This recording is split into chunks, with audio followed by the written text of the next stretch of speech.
नेत्र खुलेंगे, करो ध्यान साधना। आइए सुनते हैं आज की कहानी, विद्वान का सम्मान। ऐसा कहा जाता है कि धनवान व्यक्ति का धन यदि नष्ट हो जाए तो वो बेकार हो जाता है, लेकिन विद्वान व्यक्ति का धन, जो उसकी विद्वता तथा ज्ञान है, कोई नहीं छीन सकता। वो जितना बांटेगा उतना ही ज्ञान बढ़ता चला जाता है, धन की तरह समाप्त नहीं होता।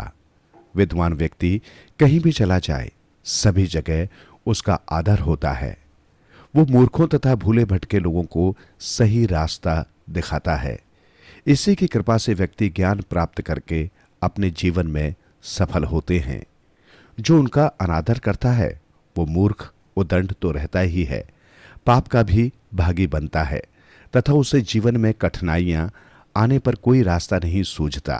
सिंध प्रदेश में इक्ष्वाकु वंश के एक बड़े वीर तथा विद्वान त्रैरूण नाम के राजा थे। उनका राज्य दूर दूर तक फैला हुआ था। वे अपनी प्रजा का बहुत ध्यान रखते थे। वे बड़े उदार तथा दयालु थे, प्रत्येक के कष्ट का ध्यान रखते थे। धन धान्य से उनका कोष भरा हुआ था तथा विद्वता में भी उनके चरण चूमती थी। उनका दरबार तथा राज्य विद्वान व्यक्तियों का संगम था। इसलिए ऐसा कहा जाता था कि उनके राज्य में लक्ष्मी और सरस्वती का स्वाभाविक वैर मिट गया था। जहां विद्वता होती है वहां धन नहीं होता, परंतु इस सौभाग्यशाली राज्य के पास दोनों ही गुण थे। महाराजा त्रैरूण को सलाह तथा सहायता देने के लिए एक मंत्री परिषद था, जिसमें एक से एक विद्वान तथा अपने अपने विषय के सुलझे हुए मंत्री थे। इनमें एक वृक्ष ऋषि पुरोहित भी थे, जो राजा के समस्त धार्मिक कार्यों को विधि विधान के साथ करवाते तथा उनको उचित सलाह दिया करते थे। वे बहुत बड़े विद्वान तथा अनेक विद्याओं में पारंगत थे। एक और राजा की वीरता और प्रताप राजा के सांसारिक सुख साधनों को बढ़ाती, शत्रुओं से देश की रक्षा करने के लिए प्रत्येक क्षण तत्पर रहती, ताकि देश के अंदर सभी कृषि, व्यापार तथा उद्योग धंधों की निरंतर वृद्धि होती रहे। तो दूसरी ओर पुरोहित वृक्ष की अलौकिक शक्ति प्राकृतिक प्रकोपों से राज्य को बचाती तथा प्रजाजनों को धर्म तथा धार्मिक कार्यों की ओर प्रेरित करती थी। इस प्रकार सारे राज्य में पूर्ण शांति एवं सुख साम्राज्य था। एक बार राजा के मन में यह विचार आया कि जो चारों ओर छोटे छोटे राज्य फैले हुए हैं और आपस में लड़ते रहते हैं, क्यों न इन्हें एक सूत्र में बांध दिया जाए। वो चाहता था कि सभी राज्यों में एक राष्ट्र की भावना पैदा हो। वे इस देश को एक समझे, न कि अपने अपने राज्य को ही राष्ट्र माने। इस उद्देश्य से उसने दिग्विजय करने की योजना बनाई और अपने पुरोहित को बुलाया, जो रथ चलाने में भी पूरी तरह दक्ष थे।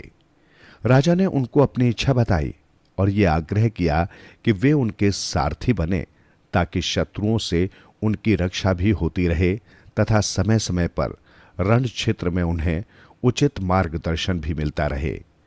पुरोहित जी ने अपने राजा की इच्छा को स्वीकार कर लिया। राजा ने अपने आप को अत्यंत अनुग्रहित समझते हुए पुरोहित जी को धन्यवाद दिया। अनेक दिनों तक युद्ध की तैयारियां होती रहीं। पहले 4 प्रकार की सेना हुआ करती थी: हाथी, घोड़े, रथ तथा पैदल। इसे चतुरंगणी सेना कहा जाता था। सभी प्रकार के अस्त्र शस्त्रों से लैस होकर सेना तैयार हो गई। राजा ने भी एक वीर योद्धा का बाना पहन लिया। शरीर पर लोहे का भारी भरकम कवच तथा सिर पर शिरस्त्रणा अर्थात लोहे का टोप, एक हाथ में भाला और दूसरे हाथ में धनुष तथा पीठ पर तीरों से भरा हुआ तुणीर। पुरोहित जी, जो हमेशा वृक्षों की छाल अथवा अन्य साधारण वस्त्र पहनते थे, आज वीर पुरुषों की वेशभूषा में थे।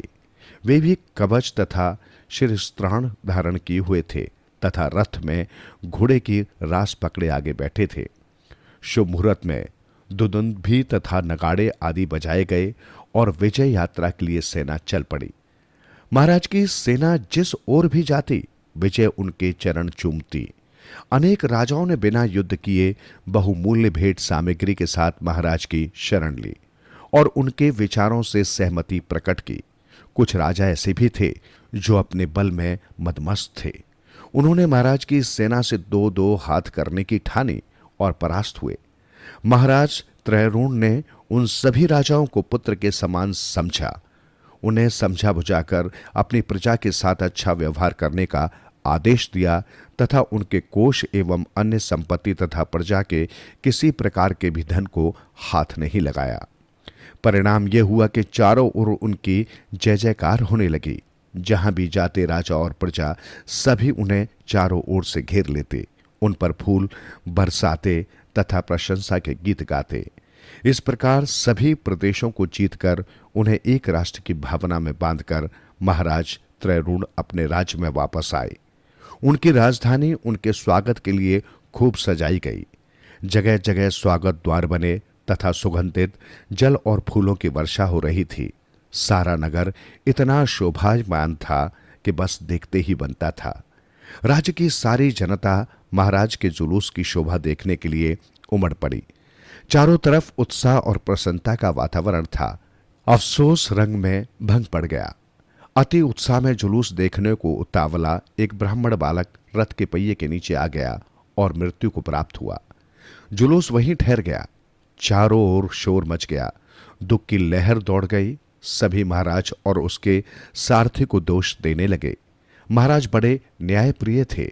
उन्होंने प्रजा के नायक को ही अपना न्यायाधीश मान लिया और वहीं न्यायालय लगा दिया।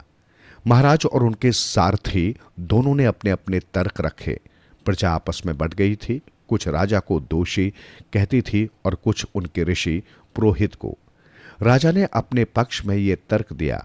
पुरोहित रथ को चला रहे थे। वे तो केवल उसमें बैठे हुए थे। उन्हें तो इस बात का ज्ञान ही नहीं था कि रथ कैसे चल रहा था। रथ चलाने का पूरा उत्तरदायित्व सारथी का है। उन्हें इस बात का ध्यान रखना चाहिए था कि कोई नागरिक रथ के नीचे न आने पाए। ऋषि तुल्य पुरोहित जी बोले, जब युद्ध होता है तो यद्यपि उसे सैनिक जीतते हैं, लेकिन विजय का सेहरा राजा के सिर पर ही बांधा जाता है। इसी प्रकार इस समय रथ तो मैं चला रहा हूं, लेकिन रथी तो राजा ही है। इसलिए इस बालक की मृत्यु के लिए वे ही उत्तरदायी हैं। निर्णायक भ्रमित हो गए। दोनों के ही तर्क अकाट्य थे, परंतु अंत में राजा के प्रति मोह और उनकी सत्ता के प्रभाव व निर्णय को राजा के पक्ष में ही कर दिया गया। पुरोहित जी दोषी माने गए। उन्होंने प्रतिवाद में मौन धारण कर लिया तथा कुछ देर पश्चात भगवान से प्रार्थना की तथा वैदिक मंत्रों का गान प्रारंभ किया। अचानक ब्राह्मण बालक जी उठा। चारों ओर पुरोहित जी की जय जयकार होने लगी, लेकिन पुरोहित जी बहुत रोकने पर भी उस राज्य में नहीं रुके और किसी दूसरे राज्य की ओर चल दिए। पुरोहित को वेद में राष्ट्रगोप कहा गया है, अर्थात जो राष्ट्र के सभी गोपनीय भेदों को जानता है। अतः उन्हें इस प्रकार अपराधी घोषित करना तथा उनका राज्य से चले जाना सबको ही अखरने लगा, क्योंकि ब्राह्मण बालक को तो उन्होंने जीवित कर दिया था। कुछ ही दिन बीते थे कि देश में अकाल पड़ गया। जनता भूखों मरने लगी। चारों ओर दुख दर्द भूख प्यास का दृश्य था। खेत खलियान उजड़ गए। सूखी आंधियां और गर्म लू चलने लगी। बीमारी और भूख से लोग बिन आई मौत मरने लगे। महाराज भी बहुत परेशान थे। आखिर उन्होंने ये निर्णय किया कि इस सब का कारण पुरोहित जी का देश को छोड़ देना ही है। प्रजा भी पुरोहित जी को वापस बुलाने की मांग करने लगी। महाराज ने तब दूतों को बुलाया और आदेश दिया कि वे पुरोहित जी को कहीं से भी ढूंढ कर लाएं। जहां कहीं भी वो मिले, उन्हें बड़े आदर और सम्मान के साथ नम्रतापूर्वक वापस लिवा कर लाया जाए। दूत चारों ओर दौड़ पड़े और कुछ ही दिनों में उन्हें एक पास के ही राज्य में ढूंढ लिया गया। उन्हें राजा का संदेश सुनाया गया तथा हाथ जोड़कर दूतों ने प्रार्थना की कि वे वापस अपने राज्य में चलें। उन्होंने राज्य की दुखपूर्ण दशा का भी वर्णन किया। ब्राह्मण का हृदय तो दूसरों की पीड़ा देखते ही पिघल जाता है। क्षमा और सहनशीलता उनका गुण है। वे तुरंत वापस आ गए और महाराज के समक्ष उपस्थित हो गए। महाराज उन्हें देखते ही हाथ जोड़कर उनके चरणों में लेट गए और क्षमा मांगते हुए प्रार्थना की कि प्रजा को उनके कष्टों से उबारें। तब पुरोहित जी ने राजा को समझाया। उनके चले जाने से यज्ञ और अन्य धार्मिक कर्म आपने और आपकी प्रजा ने करने बंद कर दिए, जिससे देवता क्रुद्ध हो गए। इंद्रदेव जो वर्षा के देवता हैं, जब उन्हें यज्ञ न होने के कारण आपकी ओर से किसी भी प्रकार की भेंट मिलनी बंद हो गई, तो उन्होंने वर्षा भी नहीं की। परिणाम स्वरूप खेतों में अन्न का दाना भी नहीं उपजा। जमा पूंजी कब खर्च होती गई ये पता ही नहीं चला। एक दिन वो भी समाप्त हो गई। घरों के चूल्हे भी बुझ गए और अग्निदेव पूरी तरह शांत हो गए। लोग भूखों मरने लगे। अतः पुण्य यज्ञों को प्रारंभ किया जाए तथा अन्य धार्मिक कर्म भी शुरू किए जाएं। इस प्रकार अग्निदेव की पुनः पूजा प्रारंभ हुई और पुनः प्रजा में सुख शांति की वृद्धि होने लगी। राजा ने अपने दुष्कर्म के लिए विद्वान पुरोहित से बार बार क्षमा मांगी। वे कहने लगे, राजा होने के गर्व में चूर होकर मैंने आपका बहुत अपमान किया, फिर भी आप चुप रहे। आपने मृत बालक को जीवनदान देकर मेरे ऊपर बहुत बड़ा उपकार किया है। आप जैसे महान विद्वान, क्षमाशील तथा प्रजा का सदा ध्यान रखने वाले ऋषि का मैंने अनादर किया, जिस पाप का परिणाम मेरी प्रजा को भोगना पड़ा। और अब आपने पुनः अपने सद्गुणों का परिचय देते हुए मेरी प्रजा को दुखों से उबार लिया। मैं सदा आपका ऋणी रहूंगा। पुरोहित ने चरणों में झुके राजा को उठाकर अपने गले से लगा लिया और केवल इतना कहा, पुरोहित होने के नाते ये तो मेरा कर्तव्य है। इस प्रकार एक विद्वान व्यक्ति को पुनः आदर सम्मान मिला तथा अपने गुणों के कारण वो पुनः अपने पूर्व स्थान पर नियुक्त हो गया। इसलिए ये भी कहा जाता है कि विद्वान व्यक्ति का कभी अपमान नहीं करना चाहिए।